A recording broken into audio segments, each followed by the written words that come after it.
30년 다닌 교사, 캠핑카 여행 떠났다가 1년 만에 후회한 충격적 이유. 안녕하세요, 여러분.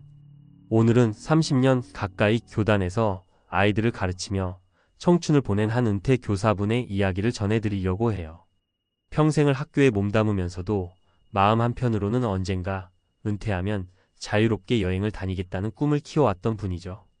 퇴직 후에 모아둔 돈과 퇴직금 일부를 털어 멋진 캠핑카를 구입하고 전국 방방곡곡을 누비겠다며 의기양양하게 떠나셨는데요. 불과 1년 만에 내가 왜 이런 선택을 했을까 후회하셨다는 겁니다. 사실 이 이야기는 그분만의 특별한 사연이라기보다는 은퇴 후 삶을 앞두고 있는 많은 분이 한 번쯤은 공감할 수 있는 주제일지도 몰라요. 은퇴 이후의 삶을 상상할 때 사람마다 다양한 로망이 떠오르잖아요. 누군가는 전원주택을 지어 자연 속에서 살기를 꿈꾸고 누군가는 해외에서 한 달 살기를 계획하기도 하죠. 그리고 또 누군가는 캠핑카나 카라반을 몰고 국내외를 돌아다니며 새로운 삶을 찾으리라고 다짐하기도 해요. 문제는 이 로망이 막상 현실이 되면 생각보다 쉽지 않다는 점입니다. 오늘 전해드릴 이야기는 왜 그토록 바라던 캠핑카 여행이 1년도 채 안 돼서 고생만 가득 남긴 채 끝나버렸을까 하는 궁금증에서 시작합니다. 그리고 이를 통해 은퇴 준비가 왜 중요한지 또 어떤 부분을 미리 고민해봐야 하는지 함께 생각해보고자 해요. 1. 꿈꿨던 은퇴 생활, 캠핑카에서 1년 만에 끝나다. 30년간 교직 생활을 하신 이영가명 선생님께서는 오랫동안 자유로운 여행을 동경해 오셨다고 해요. 주말이면 근교로 캠핑을 다니고 방학에는 조금 먼 곳을 자동차로 여행하며 언젠가 은퇴하면 온전히 나만의 시간으로 전국을 누비겠다고 다짐해 오셨다고 합니다. 그러다 드디어 정년퇴직. 처음에는 이젠 눈치 안 보고 떠날 수 있겠다는 설렘으로 캠핑카를 구입하셨다고 해요. 이 선생님께서 사신 캠핑카는 1톤 트럭 기반의 차량으로 내외부를 개조해 작은 집처럼 만들었다고 합니다. 움직이는 내 집이라는 말이 딱 어울릴 정도로 침실부터 작은 주방, 화장실 시설까지 갖추고 있었죠. 그런데 정작 여행을 시작하고 나니 문제들이 하나 둘씩 불거졌답니다. 준비했던 것보다 유지비가 훨씬 더 많이 들었고 은퇴 이후라고는 해도 체력적 심리적 부담이 생각보다 크더라는 거예요. 또 한동안 재충전하는 느낌으로 다니던 캠핑카 여행이 어느 순간부터는 이게 맞나 싶은 회의감으로 바뀌었다고 해요. 결국 그분은 1년도 채 안 돼 캠핑카를 중고로 처분하시고 다시 예전처럼 집에서 지내는 일상으로 돌아오셨다고 합니다. 저는 이 얘기를 들으면서 은퇴 후 삶이라는 게 이렇게 한순간에 달라질 수도 있구나 하는 생각이 들었어요. 동시에 은퇴 후에 무언가를 시작한다는 것 자체가 결코 가볍게 생각할 일은 아니라는 점도 새삼 깨닫게 됐죠. 2. 은퇴 후 캠핑카 여행이 실패? 로 끝난 3가지 사례. 사실 이영 선생님의 이야기는 주변에서도 종종 들어왔던 캠핑카 여행 실패담의 하나이기도 해요. 사람들이 말하는 실패담에는 크게 3가지 유형이 있더라고요. 같은 캠핑카 여행이라는 공통점이 있어도 각 상황마다 느끼는 고충이 조금씩 달랐습니다.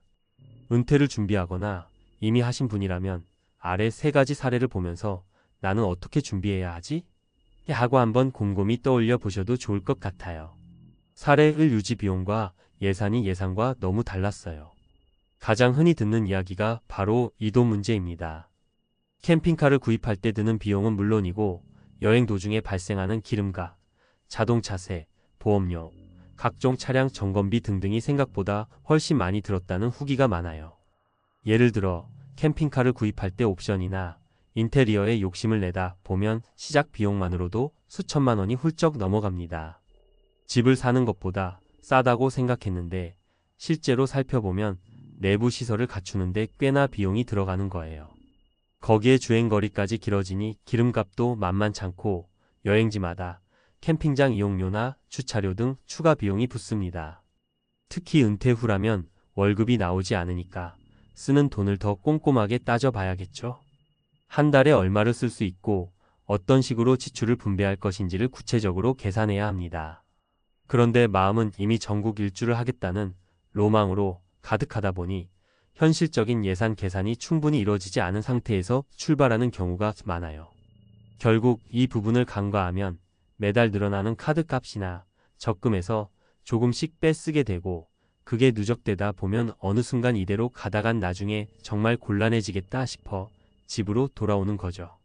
이영 선생님 역시 처음엔 퇴직금도 있고 어느 정도 여유 자금이 있으니 괜찮겠지 했는데 캠핑카 관리비부터 시작해서 점검비용, 고장, 수리비 같은 예상치 못한 지출까지 감당하다 보니 1년도 안 돼서 포기하게 됐다고 해요.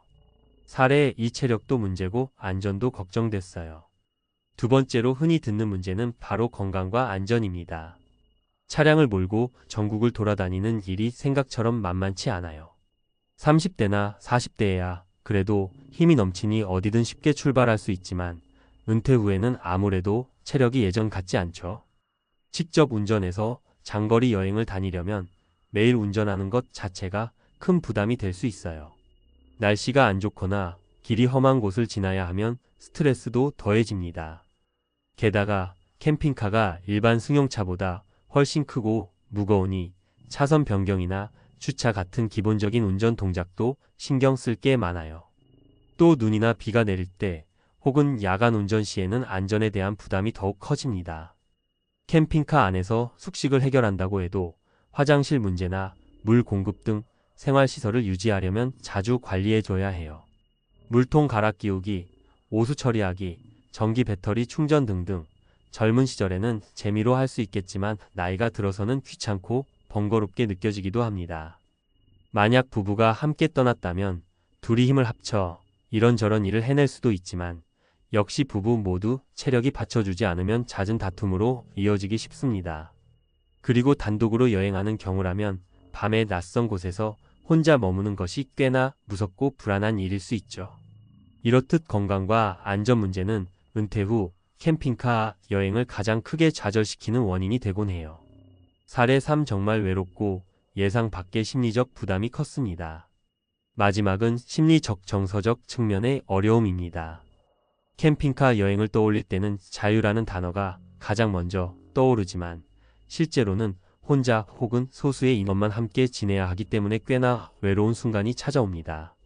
예를 들어 평생 교사로 지내면서 학생들과 매일 대화하고 동료 교사들과 교류하던 사람이 하루아침에 캠핑카 안에서 혼자 식사를 하고 때때로 인터넷이나 전화로만 사람들을 만나게 된다면 처음에는 이게 진짜 자유구나 싶다가도 어느 순간부터는 나 혼자 외딴 곳에 고립된 게 아닌가 하는 생각이 스멀스멀 올라와요. 또 여행이라는 게 원래 계획대로 흘러가지 않잖아요. 비가 많이 와서 차가 수렁에 빠지기도 하고 캠핑카 고장이 나서 낯선 지역 정비소를 찾아다녀야 하기도 하고 의외로 편의시설이 없어서 수십 킬로미터를 돌아 나가야 할 때도 있죠. 그때마다 몸은 피곤하고 마음은 점점 지쳐갑니다. 은퇴 전에는 회사나 학교라는 조직 안에서 어쩔 수 없이 느껴야 했던 피로감, 부당함, 스트레스 같은 것들이 있었지만 한편으로는 그 덕분에 사회 속에 내 자리가 있음을 실감할 수도 있었어요.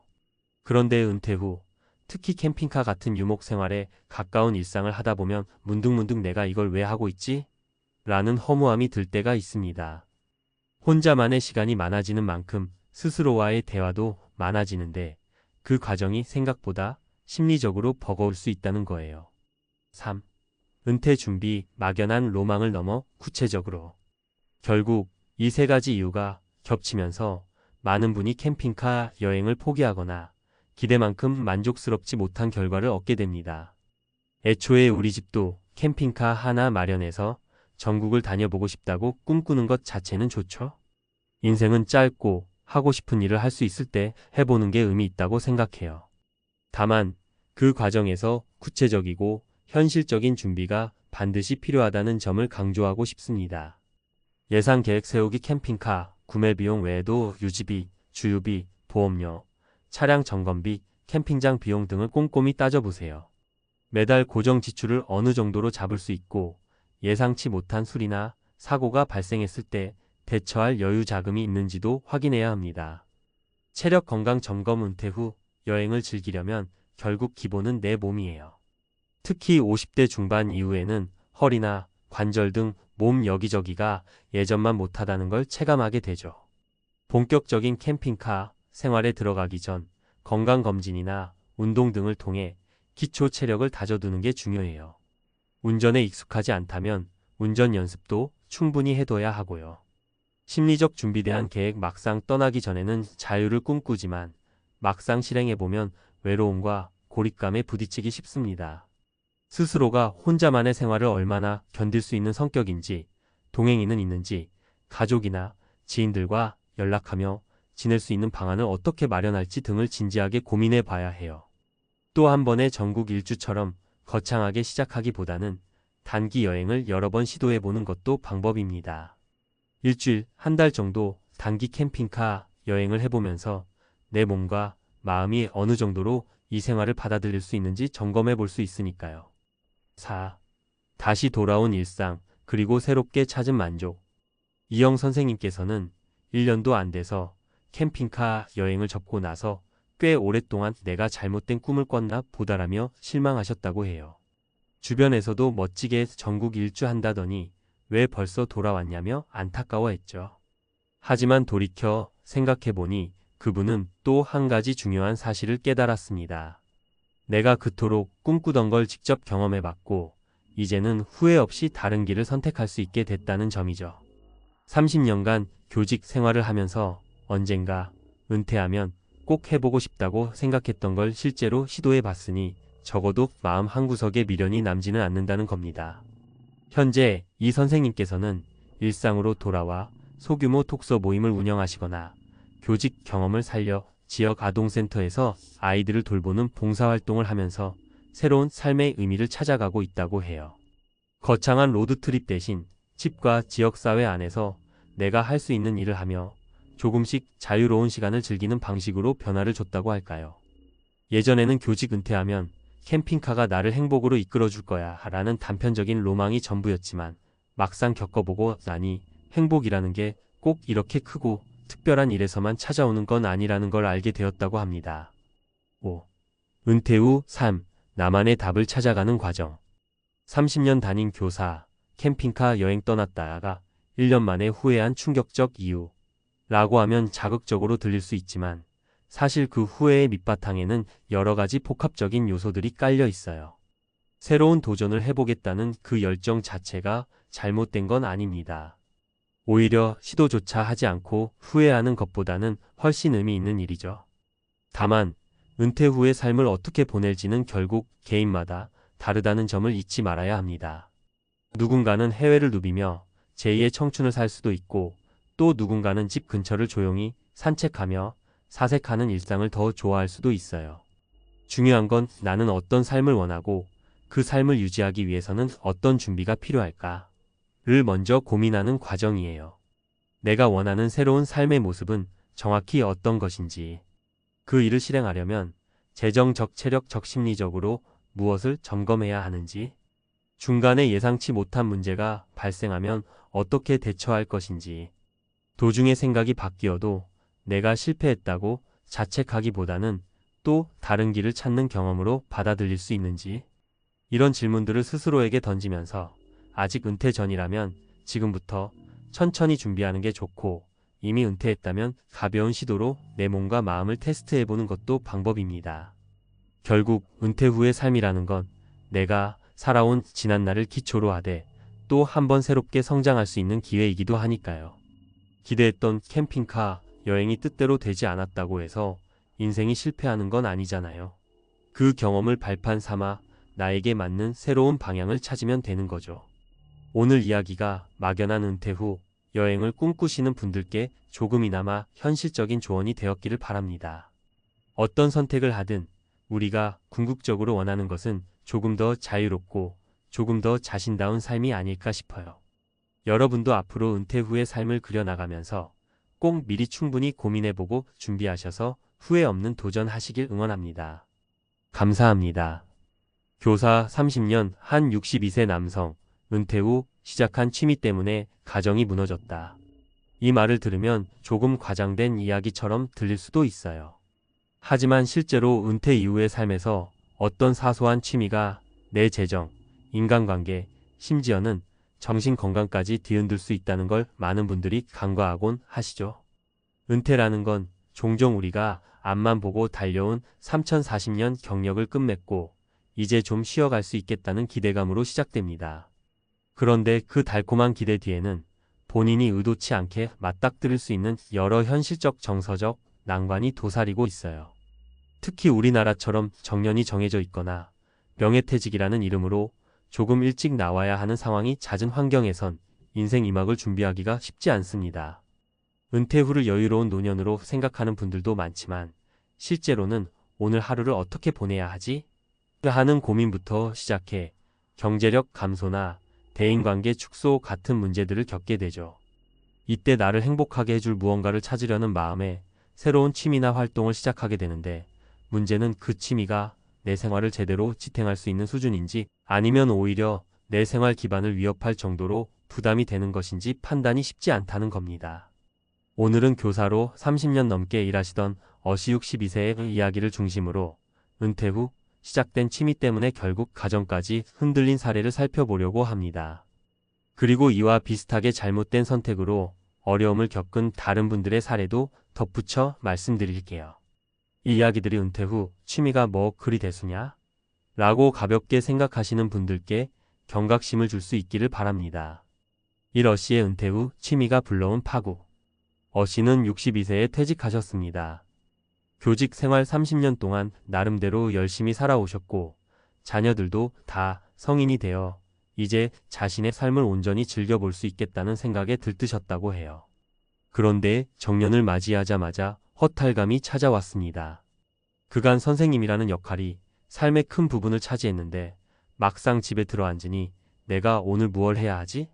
싶은 공허함과 외로움이 느껴지더라는 겁니다. 그때 어씨가 선택한 취미는 바로 골동품 수집이었습니다. 젊었을 때부터 오래된 물건이나 역사에 관심이 많아서 시간도 생겼겠다. 이제 천천히 전국 돌아다니면서 물건 모아보고 수집 동호회도 참여해봐야지 하는 마음을 먹으셨죠. 문제는 시작이 단순한 취미였는데 생각보다 돈이 많이 들었다는 겁니다. 처음엔 적당한 가격대의 옛 LP판이나 오래된 우표나 동전을 모으면서 행복을 느끼셨죠. 그런데 수집 활동을 하다 보니 좀 더 귀하고 비싼 물건을 갖고 싶다는 욕심이 나기 시작했답니다. 동호회 사람들과 만날 때마다 어느 경매 사이트에 이렇게 희귀한 물건이 나왔다라는 얘기가 오가고 이런 건 갖고 있어야지 수집가 소리를 듣는다라는 말까지 들으면 마음이 흔들릴 수밖에 없었대요. 결국 한두 달 사이에 적게는 수십만 원, 많게는 수백만 원씩 지출이 늘더니 매달 나오는 연금이 턱없이 부족해지기 시작했습니다. 가족들은 연금으로 생활하기도 빠듯한데 왜 자꾸 돈이 빠져나가냐고 물었지만 어씨는 이것만 사두면 나중에 가치가 오른다라거나 내가 젊어서 못해본 걸 이제 좀 해볼 수도 있지 않냐라고 반박하셨죠. 문제는 가정의 재정이 흔들리기 시작하면서 갈등이 심해졌다는 겁니다. 부인께서는 노후 자금도 달랑 연금 하나인데 이렇게 물건 사 모으기만 하면 어떡하냐면서 점점 지치셨고 자녀들도 아버지 취미가 너무 과하니 안 했으면 좋겠다고 말렸다고 해요. 결국 갈등이 심해지면서 식사 자리에 대화가 끊기고 함께 살던 가족들과도 점점 멀어졌습니다. 어씨는 계속되는 다툼에 지쳐 집을 나와 매물 보러 다니는 핑계로 외부에서 지내는 날이 많아졌습니다. 그렇게 거주 공간까지 분리되다 보니 아예 이혼 이야기가 오가는 상황까지 치달았죠. 본인은 그게 평생 소원이었을 뿐이라고 말하지만 주변에서는 당신이 집안 경제를 위협하고 가족들과 소통하지 않으니 이런 결과를 부른 것이라며 안타까워하고 있습니다. 이 사례 이비씨의 자격증 도전 과역. 은퇴 후 잘못된 취미나 활동으로 어려움을 겪는 분들은 어씨만 있는 게 아닙니다. 또 다른 분 B씨 59세는 은퇴 후 자격증 모으기에 빠져버렸습니다. 평생 회사에 매여 살다 보니 이제야말로 내 자신을 개발하고 자격증 따서 제2의 커리어를 펼쳐보자 며 첫 의지를 불태우셨죠. 처음엔 커피 바리스타나 제빵사 자격증처럼 간단하고 취미로도 활용 가능한 것들로 시작하셨는데 이게 점점 확장되더니 심리상담, 노인복지사, 심지어 철학과 관련된 특강 수료증 등 각종 강의를 찾아다니며 공부하기 시작하신 겁니다. 공부 자체는 나쁜 게 아니지만 문제는 B씨가 내가 인정받으려면 더 많은 자격증이 필요하다는 압박감에 사로잡혀서 학원비나 교재비에 과도한 지출을 하게 됐다는 거예요. 일부 자격증은 시험 접수비부터 응시비용, 실습비 등 부가비용이 상당했습니다. 처음에는 연금이나 퇴직금으로 충당하셨는데 점점 예산이 바닥나자 대출까지 고려하기 시작하셨다고 합니다. 거기에 자격증 따러 간다고 가족들과 식사 시간도 잘 맞추지 못하고 하루 종일 학원이나 스터디 모임에 매달리다 보니 정작 가족들과 대화는 점점 사라졌죠. 왜 그렇게 열심히 사느냐고 가족들이 말려도 B씨는 내가 뭔가 이뤄내고 싶다.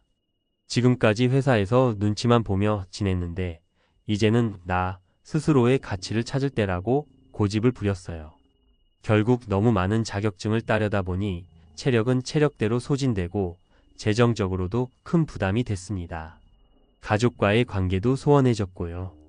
어떤 자격증은 실질적인 취업이나 재취업 기회와 연결되지 않아 그냥 종이 쪼가리로만 남는 경우도 있었기에 B씨에게 돌아온 건 지친 몸과 금전적 손실 그리고 가족과의 갈등뿐이었습니다.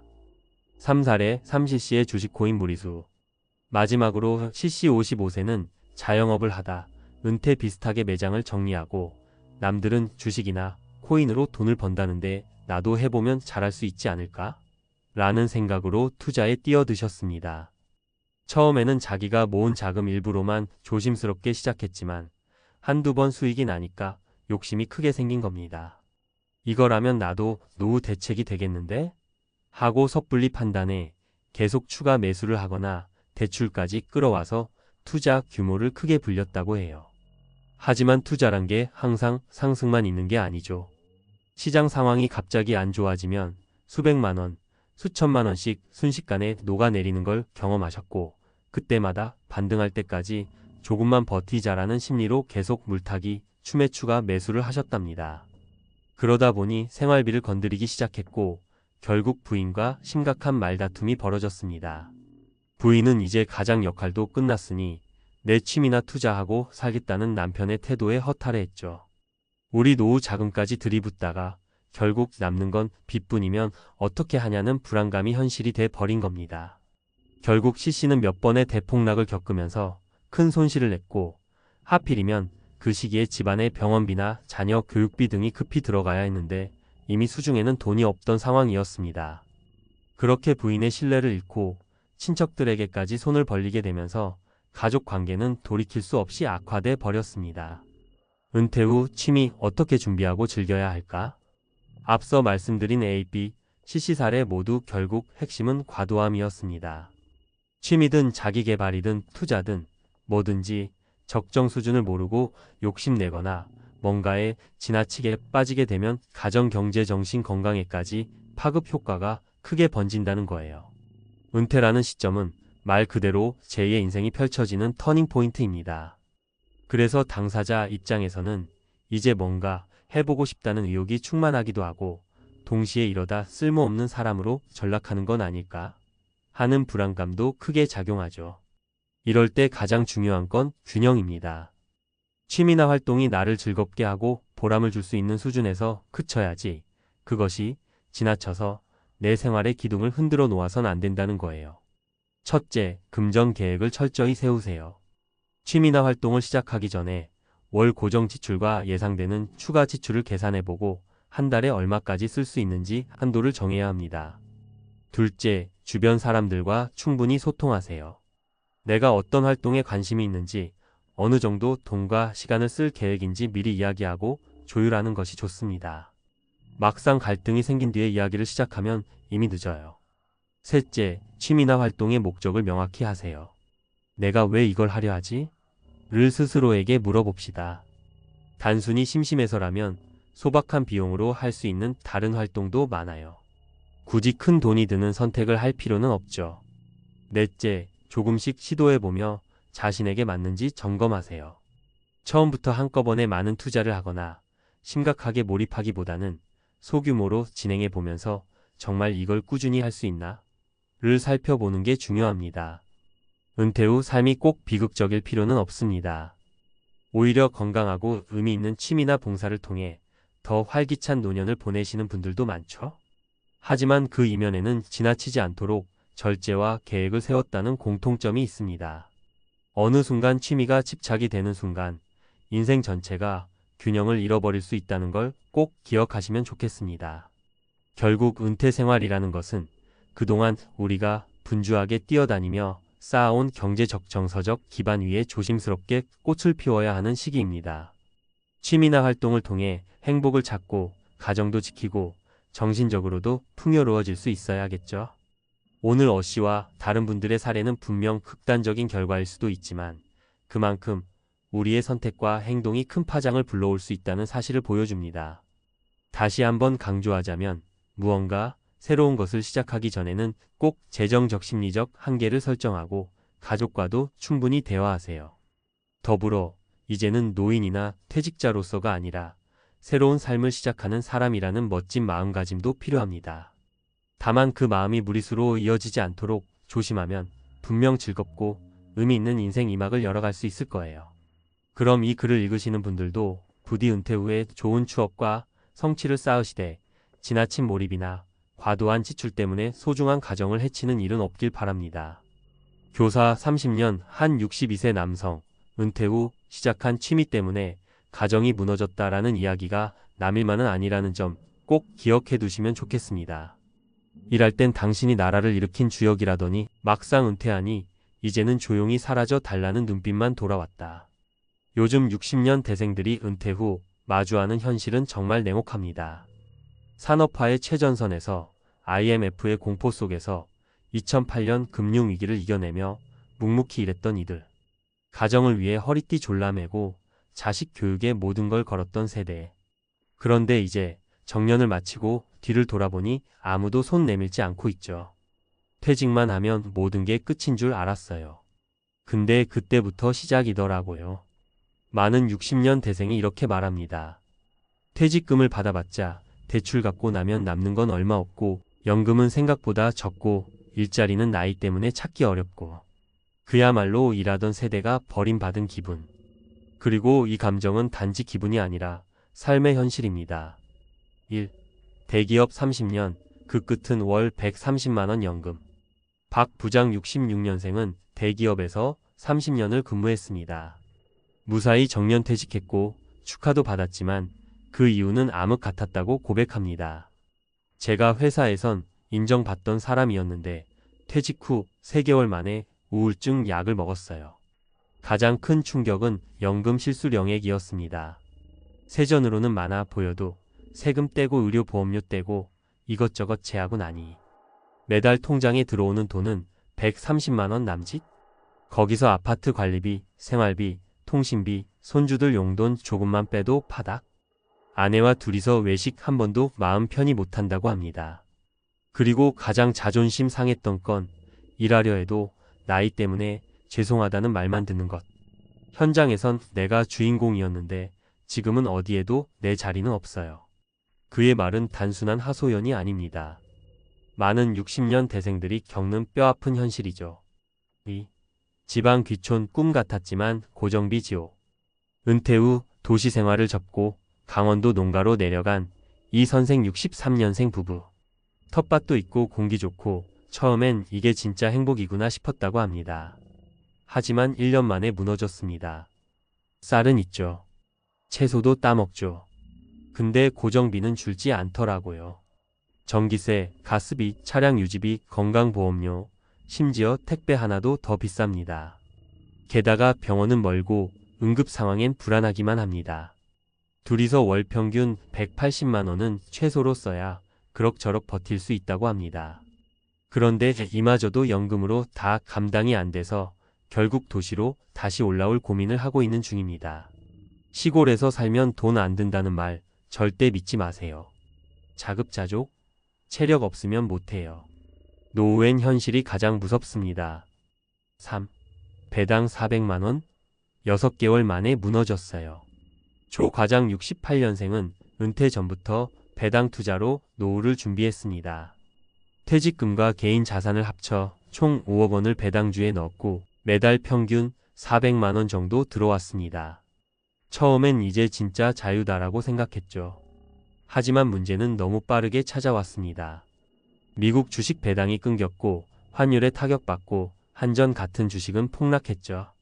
그렇게 수익률이 반토막 나고 배당도 줄고 결국 원금을 조금씩 깨기 시작했습니다. 주식은 공부해야 하고 마음이 강해야 해요. 그냥 돈만 넣는다고 연금이 되는 건 아니더라고요. 결국 그는 노후에 가장 중요한 건 돈이 아니라 꾸준한 수입원이라는 걸 1년 만에 뼈저리게 느꼈습니다. 왜 60년 대생이 특히 위험한가? 연금 사각지대 국민연금 도입 초창기에 가입해 실제 수령액이 낮습니다. 가족 희생세대 자녀 교육에 올인하면서 본인 노후 준비는 뒤로 미뤘죠. 구조적 일자리 소외 재취업 시장에서 나이 많다는 이유로 기회가 박탈됩니다. 지금 필요한 건 새로운 설계. 은퇴란 끝이 아닙니다. 하지만 준비되지 않은 은퇴는 곧 추락의 시작이 될 수 있습니다.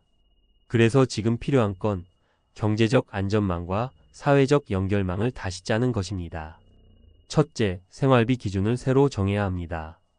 기대 수명이 90세라면 지금 가진 자산을 30년으로 나눠야 합니다. 즉, 월 300을 쓰려면 총 10억이 필요하다는 계산. 현실과의 간극을 정확히 아는 것부터 시작해야 합니다. 둘째, 소득은 끊기면 안 됩니다. 아무리 적어도 꾸준한 소득이 있어야 심리적 불안이 줄어듭니다. 월 50만 원이라도 벌 수 있는 마이크로 워크를 찾는 게 중요합니다. 배달, 글쓰기, 재능 공유, 상담 등 나이에 맞는 일은 반드시 있습니다. 셋째, 관계의 회복이 필요합니다. 혼자서는 오래 못 갑니다. 은퇴 후엔 다시 사람이 중요해집니다. 봉사든 취미든 소모임이든 함께 웃고 이야기할 수 있는 관계망을 다시 만들어야 합니다. 맺으며 은퇴란 스스로를 다시 껴안는 시간입니다. 60년 대생 여러분, 당신은 정말 열심히 살아왔습니다. 그 누구보다 더 버텼고, 더 참았고, 더 많이 줬습니다. 하지만 이제는 자신을 위한 삶을 살아야 할 시간입니다. 버림받았다고 느끼기 전에 내가 나를 다시 품는다는 마음으로 지금부터라도 당신 인생 2막의 주인공으로 올라서세요. 늦지 않았습니다. 이제 시작입니다. 일하던 세대가 버림받았다. 60년 대생이 직면한 은퇴 쇼크, 그 구조적 원인과 대응 전략. 서론 산업화의 주역, 이제는 잊힌 세대가 된 60년 대생. 1960년 대생은 대한민국의 눈부신 경제성장을 이끈 주역입니다. IMF 외환위기, 금융위기, 코로나19 등 수많은 경제적 격변 속에서도 묵묵히 일했고 자녀 세대에게는 최고의 교육 환경을, 부모 세대에게는 부양을, 조직에는 충성을 바쳐온 세대입니다. 그러나 지금 이들이 마주한 은퇴 후 현실은 충격 그 자체입니다. 30년 일했는데 남은 게 없다. 연금은 적고 일자리도 없다는 하소연은 단지 개인의 문제가 아닙니다. 구조적인 세대 불균형과 제도적 공백이 만들어낸 예고된 위기입니다. 왜 60년 대생이 특히 위험한가? 세 가지 구조적 문제. 1. 불충분한 연금 체계 참여. 국민연금은 1988년에 시작됐습니다. 1960년 대생은 20대 중반 30대 이후부터 가입한 경우가 많고 가입 기간도 짧거나 중간 중단 사례가 많습니다. 그 결과 국민연금 수령액이 월 6만 130만 원 수준에 머무는 경우가 다수입니다. 퇴직 후 안정적인 생활비 확보에는 턱없이 부족한 구조입니다. 2. 고용시장 내 나이 차별과 재취업 장벽. 많은 60년 대생이 정년을 지키며 퇴직했지만 퇴직 이후 일자리를 다시 구하려 해도 고용시장에서 나이 때문에 외면당하는 현실을 마주하게 됩니다. 단순 노무직, 일용직 외에는 선택지가 좁고 고학력고 경력자일수록 그 갭은 더 큽니다. 통계자료 통계청 고령층 구직활동조사에 따르면 60대 재취업자의 52.6%가 단순 서비스 기능직으로 유입되고 있으며 고학력자의 경우 만족도는 더욱 낮습니다. 3. 과잉 희생으로 인한 자산 고갈. 이 세대는 자녀 교육과 결혼, 부동산 투자 실패, 부모 부양 등으로 자신의 노후 자산 축적이 부족한 경우가 많습니다. 퇴직금과 일부 자산은 이미 대출 상환이나 자녀 지원 등으로 소진된 경우가 대부분입니다. 은퇴 후 생존 전략, 60년 대생이 반드시 챙겨야 할 세 가지. 1. 생활비 구조 재설계 매달 얼마가 필요한가? 부터 계산. 많은 은퇴자들이 막연히 200만 원이면 살겠지라고 생각합니다. 그러나 정확한 지출 구조 분석이 필요합니다. 고정비 건강보험료, 관리비, 통신비, 교통비 등 변수비식비, 경조사비, 의료비 등을 계산하면 실제로는 월 25만 300만 원 이상이 필요한 경우가 많습니다. 대응 방안. 은퇴 전후 지출 구조를 엑셀로 직접 정리해보고 최소 생계비와 안정 생계비를 구분해 재무계획을 다시 짤 필요가 있습니다. 주택이 있다면 영목이지주택연금도 고려해 볼 수 있습니다. 이소득 파이프라인 확보 연금 외 현금 흐름 만들기. 국민연금 외에 추가 소득원 없이는 장기적 안정성이 없습니다. 지금이라도 작더라도 정기적으로 들어오는 수입원을 만드는 것이 핵심입니다. 추천 수단. 소규모 자영업 배달, 공유경제 활용형 창업. 유튜브, 블로그, 글쓰기 등 지식형 콘텐츠 활동. 자격증 활용형 노후 직업의 경비지도사, 요양보호사, 바리스타 등. 재능 공유 플랫폼 숨고, 크몽 등 이용한 전문 서비스 제공. 팁 소득 규모보다 지속 가능성이 핵심입니다. 매달 3,050만 원 수준의 부업이라도 장기 유지 가능한 모델이면 충분합니다. 3. 관계망과 정서적 안전망 사회적 고립 방지 전략. 은퇴 후 가장 빠르게 무너지는 건 경제보다 관계와 정서입니다. 일터에서의 역할이 사라진 후 자신을 지탱할 사회적 역할과 연결이 없으면 심리적 고립감이 찾아옵니다. 대응 방안. 지역 커뮤니티, 노인복지관, 평생교육원 참여. 동호회, 종교 모임, 봉사활동 등에서 새롭게 관계망 형성. 온라인 커뮤니티 은퇴자, 카페, 은퇴 후 재취업 커뮤니티 등도 활용. 연구 사례 하버드 성인 발달 연구에 따르면 삶의 만족도는 인간관계의 질과 직결됩니다. 돈보다 중요한 것은 누군가와 의미 있는 관계를 유지하는 것입니다. 결론. 퇴직은 끝이 아닌 새로운 생존 게임의 시작. 60년 대생들은 누구보다 더 많이 일했고 더 많은 걸 감내해 온 세대입니다. 하지만 퇴직은 끝이 아닙니다. 시스템이 준비되어 있지 않은 이상 두 번째 인생 설계가 반드시 필요합니다. 은퇴 후 안정적인 삶을 위해 필요한 3가지 축. 생활비 조정, 소득원 확보, 관계망 재구축.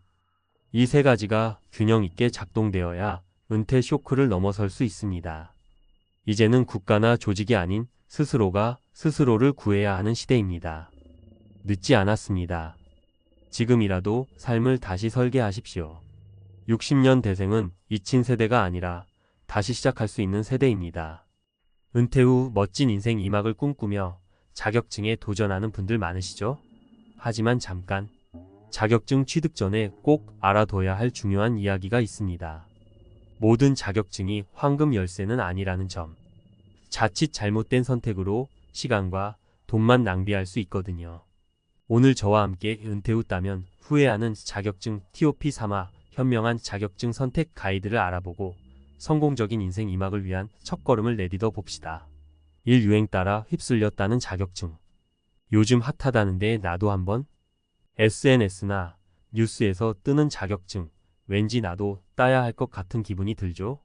하지만 묻지도 따지지도 않고 유행에 휩쓸려 자격증을 취득했다간 낭패를 볼 수 있습니다. 사례 1. 드론 조종 자격증에 도전한 김씨 65세. 은퇴 후 귀농 생활을 즐기던 김씨는 우연히 드론 방제 사업이 유망하다는 소식을 접하고 드론 조종 자격증에 도전했습니다. 하지만 막상 자격증을 취득하고 나니 드론 구입 및 유지 비용이 만만치 않았고 농촌 지역 특성상 드론 방제 수요가 많지 않아 사업 시작에 어려움을 겪었습니다.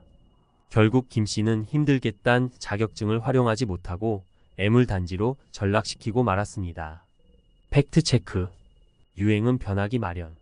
핫한 자격증은 금방 시들해질 수 있습니다. 본인의 적성과 흥미를 고려하세요.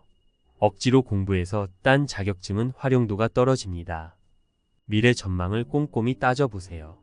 단순히 유행하는 분야가 아닌 꾸준히 성장 가능성이 있는 분야를 선택해야 합니다. 이 취업과 무관한 자격증. 이 자격증만 있으면 재취업 문제 없겠지? 은퇴 후 재취업을 목표로 자격증을 취득하는 분들도 많습니다. 하지만 취업 시장에서 선호하지 않는 자격증은 아무런 도움이 되지 않습니다.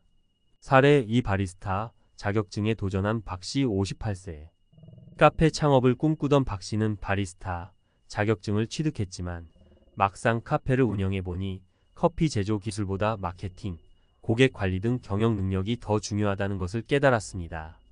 결국 박씨는 경험 부족으로 카페 운영에 어려움을 겪었고 바리스타 자격증은 무용지물이 되고 말았습니다. 팩트체크.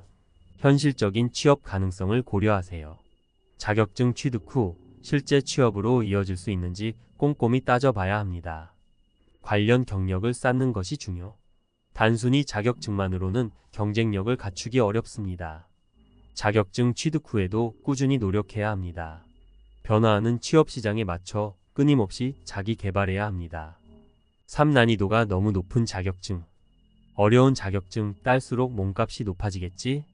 고난도 자격증은 취득 후 높은 성취감을 얻을 수 있지만 은퇴 후 도전하기에는 무리가 따를 수 있습니다. 사례 3. 공인회계사 시험에 도전한 이씨 60세. 세무사로 일했던 이씨는 은퇴 후 공인회계사 시험에 도전했지만 방대한 학습량과 높은 난이도에 좌절하고 말았습니다. 결국 이씨는 시험 준비에 많은 시간과 비용을 투자했지만 합격의 기쁨을 누리지 못하고 건강까지 해치게 되었습니다. 팩트체크. 본인의 체력과 학습 능력을 고려하세요. 무리한 도전은 건강을 해칠 수 있습니다. 시간과 비용 투자 대비 효율성을 따져보세요. 힘들겠다는 자격증이 실제 활용도가 낮다면 의미가 없습니다. 쉬운 자격증부터 시작해서 단계적으로 도전하세요. 자신감을 얻고 성취감을 높이는 것이 중요합니다.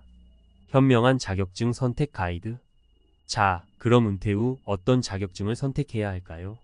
다음 가이드를 참고하여 현명한 결정을 내려보세요. 본인의 적성과 흥미를 파악하세요. 좋아하는 일을 해야 즐겁게 공부하고 자격증 취득 후에도 꾸준히 활용할 수 있습니다. 미래 전망이 밝은 분야를 선택하세요. 4차 산업혁명 시대에 맞춰 성장 가능성이 높은 분야를 선택하는 것이 좋습니다. 취업 시장에서 선호하는 자격증을 알아보세요. 관련 구인 공고를 확인하고 실제 취업으로 이어질 수 있는 자격증을 선택해야 합니다. 본인의 체력과 학습 능력에 맞는 난이도를 선택하세요. 무리한 도전은 건강을 해칠 수 있으니 적절한 난이도의 자격증부터 시작하는 것이 좋습니다. 관련 교육기관이나 전문가의 조언을 구하세요. 객관적인 정보를 바탕으로 자신에게 맞는 자격증을 선택해야 합니다. 은퇴 후 드론 자격증? 농촌 현실 모르면 쪽박 찹니다. 드론 방제, 농촌의 미래를 바꿀 혁신 기술. 최근 몇 년 사이 드론은 농업 분야에서 혁신적인 변화를 가져왔습니다. 농약 살포, 파종, 작황 예측 등 다양한 분야에서 활용되며 농촌의 일손 부족 문제를 해결하고 생산성을 높이는 데 기여하고 있죠. 이러한 드론의 활약상을 보며 은퇴 후 귀농을 준비하는 분들 중에는 드론 자격증을 취득하여 방제 사업을 시작하려는 분들이 늘고 있습니다. 하지만 잠깐, 드론 자격증만 있다고 해서 누구나 성공적인 드론 방제 사업을 할 수 있는 것은 아닙니다. 드론 자격증, 농촌 현실 모르면 그림의 떡. 얼마 전 저는 은퇴 후 귀농하여 드론 방제 사업을 시작하려던 김씨 65세를 만났습니다. 김씨는 드론 자격증 취득을 위해 열심히 노력했지만 막상 사업을 시작하려니 예상치 못한 어려움에 부딪혔다고 합니다. 첫째, 드론 구입 및 유지 비용이 만만치 않았습니다. 드론은 기체 가격뿐만 아니라 배터리, 소모품, 보험료 등 유지 비용이 상당합니다. 또한 농업용 드론은 일반 드론보다 더 높은 성능을 요구하기 때문에 초기 투자 비용이 더욱 부담스러울 수 있습니다. 둘째, 농촌 지역 특성상 드론 방제 수요가 많지 않았습니다. 김 씨가 거주하는 지역은 대부분 소규모 농가가 많아 드론 방제를 필요로 하는 농지 면적이 적었습니다. 또한 고령 농업인들은 드론 방제에 대한 이해도가 낮아 새로운 기술 도입에 소극적인 경우가 많았습니다. 셋째, 드론 방제 관련 규제가 복잡하고 까다로웠습니다. 드론 방제는 항공안전, 농약 사용, 환경보호 등 다양한 규제를 준수해야 합니다. 하지만 김 씨는 관련 정보 부족으로 규제 준수에 어려움을 겪었고 이는 사업 운영에 큰 걸림돌이 되었습니다. 결국 김 씨는 힘들게 딴 드론 자격증을 활용하지 못하고 사업 시작을 포기하고 말았습니다. 드론 방제 사업 성공하려면 꼼꼼한 준비가 필수. 김 씨의 사례는 드론 자격증 취득만으로는 성공적인 드론 방제 사업을 할 수 없다는 것을 보여줍니다. 드론 방제 사업을 성공적으로 운영하려면 다음과 같은 준비가 필요합니다. 1. 철저한 시장 조사. 드론 방제 수요가 있는 지역인지, 경쟁 업체는 얼마나 있는지 등 시장 상황을 꼼꼼히 분석해야 합니다. 2. 충분한 자금 확보. 드론 구입 및 유지 비용, 농약 구입 비용, 인건비 등 사업 운영에 필요한 자금을 충분히 확보해야 합니다. 3. 규제 관련 정보 습득. 드론 방제 관련 규제를 정확히 이해하고 준수해야 합니다. 4. 농업인과의 소통. 드론 방제에 대한 농업인들의 이해도를 높이고 신뢰를 얻는 것이 중요합니다. 5. 끊임없는 학습과 기술 개발. 드론 기술은 빠르게 발전하고 있기 때문에 끊임없이 학습하고 새로운 기술을 습득해야 합니다. 드론 자격증 제대로 활용하려면 드론 자격증은 분명 농업 분야에서 유용하게 활용될 수 있는 자격증입니다. 하지만 단순히 자격증 취득만으로는 성공을 보장할 수 없습니다. 드론 자격증을 취득한 후에는 농업 관련 교육을 추가로 받거나 드론 방제 관련 경험을 쌓는 것이 중요합니다. 또한 농업인들과의 네트워크를 구축하고 협력 관계를 형성하는 것도 필요합니다. 은퇴 후 드론 자격증 신중하게 결정하세요. 드론 자격증 취득은 은퇴 후 새로운 도전이 될 수 있지만 농촌 현실을 제대로 파악하지 못하고 무턱대고 뛰어들었다가는 실패할 가능성이 높습니다. 드론 방제 사업에 관심이 있다면 먼저 농촌 현실을 충분히 이해하고 철저한 준비를 통해 성공적인 사업 운영을 위한 발판을 마련해야 합니다. 커피 맛만으론 안 돼요. 은퇴 후 카페 창업, 낭만만으론 망합니다. 내가 만든 커피로 사람들에게 행복을 선물하고 싶어? 박 씨는 오랫동안 직장 생활을 하며 쌓인 스트레스를 커피 한 잔으로 달래곤 했습니다. 은퇴 후에는 자신만의 카페를 열어 좋아하는 커피를 만들고 사람들과 소통하며 여유로운 삶을 즐기는 꿈을 꾸었죠. 바리스타 자격증을 취득한 박 씨는 자신감을 얻고 드디어 꿈에 그리던 카페를 오픈했습니다. 직접 로스팅한 원두로 내린 깊고 풍부한 커피 맛은 손님들의 입맛을 사로잡았죠. 하지만 손님은 왜 안 오지? 텅 빈 카페에 밀려드는 빛. 시간이 지날수록 박 씨의 카페는 손님이 줄어들기 시작했습니다. 커피 맛은 좋았지만 입소문만으로는 경쟁이 치열한 카페 시장에서 살아남기 어려웠습니다. SNS 마케팅, 고객 관리, 매장 운영 등 경영 전반에 대한 지식이 부족했던 박 씨는 결국 경영난에 시달리게 되었습니다. 엎친 데 덮친 격으로 코로나19 팬데믹까지 터지면서 카페 운영은 더욱 힘들어졌습니다. 밀린 임대료와 대출 이자는 눈덩이처럼 불어났고 결국 박 씨는 폐업 신고를 해야 했습니다. 바리스타 자격증은 박 씨에게 아무런 도움이 되지 못했습니다. 바리스타 자격증만으론 부족해요. 카페 창업, 낭만만으론 안 됩니다. 박 씨의 사례는 은퇴 후 카페 창업을 꿈꾸는 많은 분들에게 시사하는 바가 큽니다. 바리스타 자격증은 커피 제조 기술을 인증하는 자격증일 뿐 성공적인 카페 운영을 보장하지 않습니다. 카페 창업은 단순히 커피를 만드는 것을 넘어 마케팅, 고객 관리, 재무 관리, 인력 관리 등 다양한 경영 능력을 요구합니다. 특히 온라인 마케팅과 SNS 활용 능력은 필수입니다. 은퇴 후 카페 창업 성공하려면 만약 은퇴 후 카페 창업을 꿈꾸고 있다면 다음과 같은 점들을 꼭 기억하세요. 철저한 시장 조사, 경쟁 카페 분석, 상권 분석, 타겟 고객 설정 등 철저한 시장 조사를 통해 사업 계획을 수립해야 합니다. 차별화된 콘셉트 개발. 커피 맛뿐만 아니라 인테리어, 분위기, 서비스 등 차별화된 콘셉트를 개발하여 고객들에게 어필해야 합니다. 온라인 마케팅 강화. SNS, 블로그, 유튜브 등 다양한 온라인 채널을 활용하여 적극적으로 홍보하고 고객과 소통해야 합니다. 경영 전문 지식 습득. 회계, 세무, 마케팅, 인사관리 등 경영 전반에 대한 지식을 습득하고 필요하다면 전문가의 도움을 받는 것이 좋습니다. 끊임없는 메뉴 개발과 서비스 개선. 트렌드에 맞춰 꾸준히 메뉴를 개발하고 고객들의 의견을 반영하여 서비스를 개선해야 합니다. 카페 창업, 꿈만 꾸지 말고 현실을 직시하세요. 카페 창업은 분명 매력적인 꿈입니다. 하지만 낭만적인 환상만 가지고 뛰어들었다가는 실패할 가능성이 높습니다. 은퇴 후 카페 창업을 꿈꾸는 분들은 현실적인 어려움을 직시하고 철저한 준비를 통해 성공적인 카페 운영을 위한 발판을 마련해야 합니다. CPA 늪에 빠진 황혼 60대 은퇴 세무사의 좌절, 자격증 열풍의 어두운 그림자.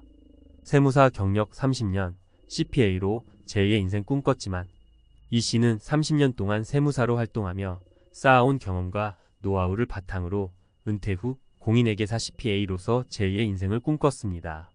하지만 현실은 냉혹했습니다. CPA 시험의 방대한 학습량과 높은 난이도는 60대 이 씨에게 버거운 벽이었습니다. 매일 10시간씩 공부했지만 진도는 좀처럼 나가지 않았습니다. 젊은 수험생들과 경쟁하기엔 체력적으로도 한계가 있었죠. 이 씨는 2년 동안 시험 준비에 매달렸지만 결국 합격의 문턱을 넘지 못했습니다. 그 과정에서 건강까지 악화되어 병원 신세를 지기도 했습니다. CPA 시험, 은퇴자에게는 너무 가혹한 현실. 이 씨처럼 은퇴 후 CPA 시험에 도전하는 전문직 은퇴자들이 늘고 있습니다. 하지만 CPA 시험은 젊은 수험생들도 합격하기 어려운 시험으로 악명이 높습니다. 전문가들은 은퇴자들이 CPA 시험에 도전하는 것은 현실적으로 어렵다고 지적합니다. CPA 시험은 회계, 세법, 재무관리, 경영학, 경제학 등 다양한 분야의 지식을 요구합니다. 젊은 수험생들도 몇 년씩 공부해야 합격할 수 있는 시험인데 은퇴자들이 단기간에 합격하기는 쉽지 않습니다. 자격증 열풍, 빛 좋은 개살구, 빛과 그림자. 최근 우리 사회에는 은퇴 후 자격증 취득을 통해 제2의 인생을 설계하려는 사람들이 늘고 있습니다.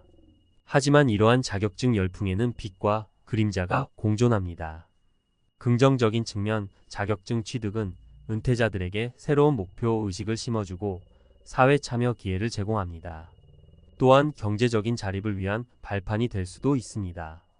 부정적인 측면, 무분별한 자격증 취득은 시간과 비용 낭비로 이어질 수 있습니다. 특히 은퇴자들은 체력적, 경제적 한계로 인해 시험 준비에 어려움을 겪을 수 있습니다. 또한 자격증 취득 후에도 취업이나 창업에 성공하지 못하는 경우도 많습니다. 자격증, 신중하게 선택해야 현명한 자격증 선택 가이드? 전문가들은 은퇴 후 자격증 취득을 고려할 때 다음과 같은 점들을 신중하게 고려해야 한다고 조언합니다. 본인의 적성과 흥미 좋아하는 분야의 자격증을 선택해야 즐겁게 공부하고 자격증 취득 후에도 꾸준히 활용할 수 있습니다. 현실적인 취업 가능성, 자격증 취득 후 실제 취업으로 이어질 수 있는지 꼼꼼히 따져봐야 합니다. 본인의 체력과 학습 능력 무리한 도전은 건강을 해칠 수 있으니 적절한 난이도의 자격증부터 시작하는 것이 좋습니다. 시간과 비용 투자 대비 효율성 힘들겠단 자격증이 실제 활용도가 낮다면 의미가 없습니다. 은퇴 후 자격증, 제2의 인생 위한 디딤돌 될 수 있도록. 은퇴 후 자격증 취득은 분명 제2의 인생을 위한 훌륭한 디딤돌이 될 수 있습니다. 하지만 맹목적인 자격증 열풍에 휩쓸리지 않고 신중하게 선택하고 준비해야 합니다. 뇌과학이 말하는 황혼의 학습 능력. 우리 뇌는 나이가 들수록 학습 능력이 저하됩니다. 특히 새로운 정보를 습득하고 기억하는 능력은 20대에 정점을 찍고 점차 감소하죠. 물론 꾸준히 학습하면 뇌 기능 저하를 늦출 수 있지만 젊은 시절처럼 빠르고 효율적으로 학습하기는 어렵습니다. 그래도 노력하면 되지 않을까요? 물론 노력하면 어느 정도 극복할 수 있습니다. 하지만 은퇴 후에는 체력 저하, 집중력 감소, 스트레스 증가 등 학습을 방해하는 요소들이 많아집니다. 게다가 자격증 시험은 단순히 지식 습득뿐만 아니라 문제 해결 능력, 논리적 사고력 등 다양한 능력을 요구하기 때문에 더욱 어려움을 겪을 수 있습니다. 행동 경제학이 말하는 기회비용. 자격증 취득에는 시간과 비용이라는 기회비용이 발생합니다. 은퇴 후에는 시간적 여유가 많아 보이지만 실제로는 건강관리, 가족과의 시간, 취미활동 등 하고 싶은 일들이 많습니다. 자격증 공부에 매달리다 보면 이러한 소중한 기회들을 놓칠 수 있습니다. 그래도 자격증 따면 돈 벌 수 있잖아요. 물론 자격증을 통해 취업이나 창업에 성공하면 경제적 이득을 얻을 수 있습니다. 하지만 자격증 취득에 들어가는 비용과 시간을 고려하면 투자 대비 효과가 낮을 수 있습니다. 특히 은퇴 후에는 경제활동 기간이 짧기 때문에 자격증 취득으로 얻는 수익이 기대에 못 미칠 수 있습니다. 묻다말 자격증 함정에 빠지지 마세요. 최근 유행하는 자격증, 취업 시장에서 인기 있는 자격증이라고 해서 무조건 따라하면 안 됩니다. 자격증은 개인의 적성, 흥미, 목표에 따라 신중하게 선택해야 합니다. 그럼 어떤 자격증을 따야 할까요? 은퇴 후에는 즐겁게 배우고 활용할 수 있는 자격증을 선택하는 것이 좋습니다. 예를 들어 평소 관심 있던 분야의 자격증을 취득하거나 취미활동과 관련된 자격증에 도전하는 것도 좋은 방법입니다. 현명한 은퇴 설계, 자격증보다 중요한 것들. 은퇴 후 삶의 질을 높이기 위해서는 자격증 취득보다 더 중요한 것들이 많습니다. 건강관리, 인간관계, 취미활동 등 다양한 분야에 관심을 갖고 균형 잡힌 삶을 살아가는 것이 중요합니다. 자격증 없이도 행복한 은퇴 생활 가능할까요? 물론 가능합니다. 자격증은 은퇴 후 삶의 한 가지 선택지일 뿐 필수 조건은 아닙니다. 자신만의 삶의 목표를 설정하고 다양한 경험을 통해 행복한 은퇴 생활을 만들어 나가는 것이 더 중요합니다. 브레인 닥터의 추천 도서 1만 시간의 재발견 앤더스 에릭슨, 로버트 풀지움 1만 시간의 법칙을 재해석하며 꾸준한 노력과 올바른 연습 방법의 중요성을 강조합니다. 생각에 관한 생각 데니얼 카너먼 지움 노벨 경제학상 수상자가 쓴 행동 경제학 입문서로 우리의 비합리적인 의사 결정 과정을 설명합니다. 나는 내 나이가 좋다 박범신 지음 나이 듦에 대한 긍정적인 시각을 제시하며 은퇴 후 삶에 대한 지혜를 전달합니다. 마무리하며 은퇴 후 자격증 취득은 신중하게 결정해야 할 문제입니다.